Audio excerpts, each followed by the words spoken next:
اہل بیت کی مثال اسی طرح ہے، وہ اللہ کے باطن کو اپنے لفظوں میں ظاہر کرتے ہیں، یہ کام کوئی اور نہیں کر سکتا۔ دوسرے خلیفہ یا تیسرے خلیفے کا زمانہ تھا، یا ابو بکر کا یا عمر کا، ایک شخص آیا اور کہنے لگا جناب عمر بتاؤ اللہ کہاں ہے؟ عمر تھوڑی دیر سوچا کہ اللہ عرش پر ہے۔ اس نے کہا آپ کی بہت مہربانی، میں گناہ کرنا چاہتا تھا، اس کا مطلب فرش پہ نہیں ہے۔ آگے بڑھنے لگا، امیر المومنین نے روک لیا، بندہ خدا ادھر آؤ میں تجھے بتاتا ہوں اللہ کہاں ہے۔ پہلا سوال جو نوجوانوں کے ذہنوں میں آتا ہے نا کہ مثلا ہم دیکھ رہے ہیں اللہ کیسے دیکھ رہا ہے، اس کی جب آنکھیں نہیں ہیں، ہم بول رہے ہیں اللہ کیسے بول رہا ہے جب اس کی زبان نہیں ہے۔ یہ کام اہل بیت کا تھا، معارف کو کھول کے لوگوں کے سامنے رکھیں۔ بعض اوقات ہم سوال کرتے ہیں، سوال کا کوئی فائدہ ہی نہیں ہوتا، یعنی سوال میں اشکال ہوتا ہے، سوال میں عیب ہوتا ہے۔ کہ اہل بیت کے پاس آتے تھے کہ خدا، اصلاً یہ سوال کہ خدا کہاں ہے یہ سوال ہی غلط ہے۔ امام نے فرمایا تو سوال ہی غلط کر رہا ہے، تو خالق کو مخلوق کے اندر ڈھونڈنے کی کوشش کر رہا ہے، تیری بنیاد سوال کی غلط ہے۔ کہ خدا کیا کائنات کو انڈے کے اندر ڈال سکتا ہے، یہ سوال ہی بنیاد سے چھٹے امام نے کہا تیرا غلط ہے۔ اور بعض ایسے مسلمان تھے وہ اب پوچھتے ہیں اللہ کائنات کو انڈے میں ڈال سکتا ہے، کہتے ہیں ہاں ڈال سکتا ہے، خدا ان اللہ علی کل شیء قدیر۔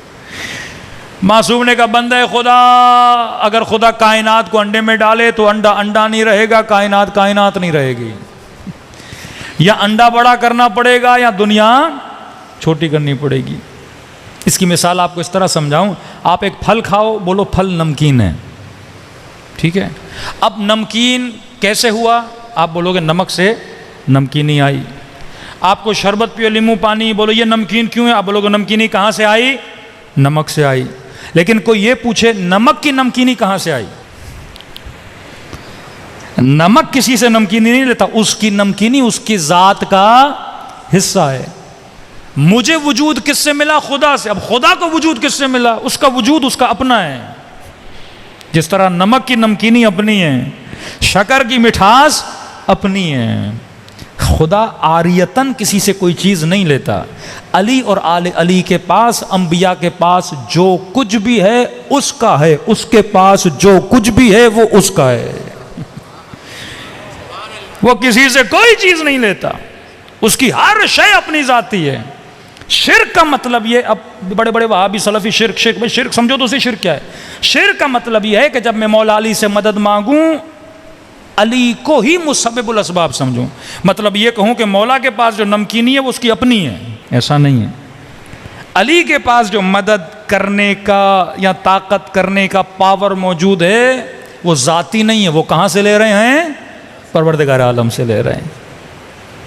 اگر کسی نے یہ بولا کہ نہیں یہ جناب اپنے آپ سے ہی مدد کر رہے ہیں، یہ شرک ہے۔ یا وجیہن عند اللہ اشفع لنا عند اللہ، لفظ اللہ کا آ رہا ہے کہ اے خدا جب میں بندہ گنہگار تو تیری دربار میں دعائیں کر رہا ہوں، وجی کہتے ہیں عزت کو، میرے چہرے کو نہ دیکھنا، حسین کے چہرے کو دیکھنا، میرے عمل کو نہ دیکھنا، حسین کے عمل کو دیکھنا۔ صلوات پڑھے محمد و آل محمد۔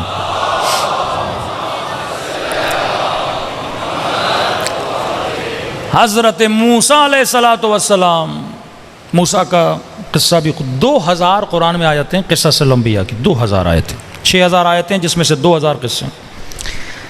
کہتے ہیں حضرت موسیٰ جیسے گھر سے نکلے، من شیعتی ہی، ایک حضرت موسیٰ کا شیعہ اور ایک دو بندے آپس میں لڑ رہے تھے۔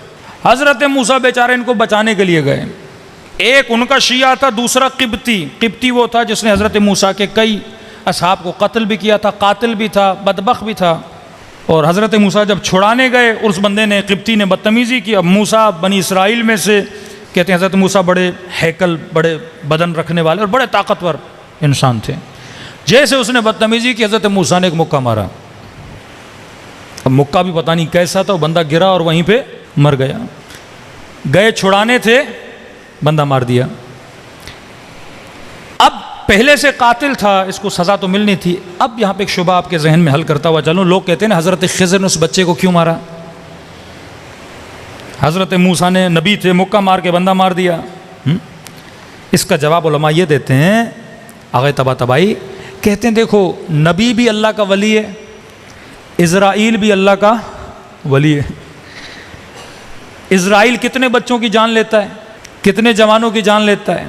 آج تک کسی نے بولا کہ اسرائیل کیوں قتل کرتا ہے؟ روح نکال دیتا ہے نا, بندوں کو مار دیتا ہے, لیکن کس کے اذن سے؟ اللہ کے اذن سے. تو نبی کو بھی یہ حق ہے, کیونکہ وہ بھی اللہ کا ولی ہے, جس کی چاہے جان لے لے, اس میں اللہ کی کوئی نہ کوئی بھلائی ہوتی ہے. لیکن حضرت موسیٰ کا یہ کام ترک اولیٰ میں شمار ہوتا تھا. تب کہا کہ رب ظلمت نفسی, اے خدا میں نے اپنے نفس سے بڑا ظلم کیا, فاغفر لی, مجھے بخش دے. حضرت موسیٰ چھپ گئے, کسی کو پتہ نہ چلے. 3-4 دن کے بعد حضرت موسیٰ پھر اٹھے, پھر کیا دیکھا, میرا شیعہ کسی اور سے لڑ رہا ہے. کل مکہ مارا قبطی مر گیا, آج دیکھا پھر کسی اور سے لڑ رہے ہیں.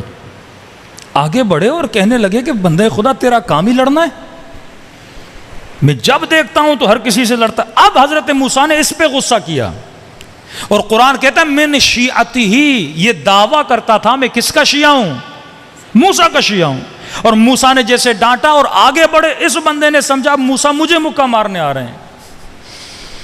قرآن کہتا ہے اس نے چیخنا شروع کیا اور لوگوں کو بتانا شروع کیا, کل جو بندہ مر گیا تھا نا, اسے کس نے مارا ہے؟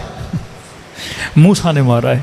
کہ حضرت موسیٰ کے خلاف باتیں کرنے لگا, یہاں تک کہ اللہ کے نبی شہر چھوڑ کے جناب شعیب یا جناب اس کی طرف چلے گئے, اور کئی دنوں کا حضرت موسیٰ غائب رہے. اللہ کہتا ہے یہ شیعہ نہیں ہوتا جس پہ مشکل کا وقت آئے اپنے امام کو چھوڑ دے.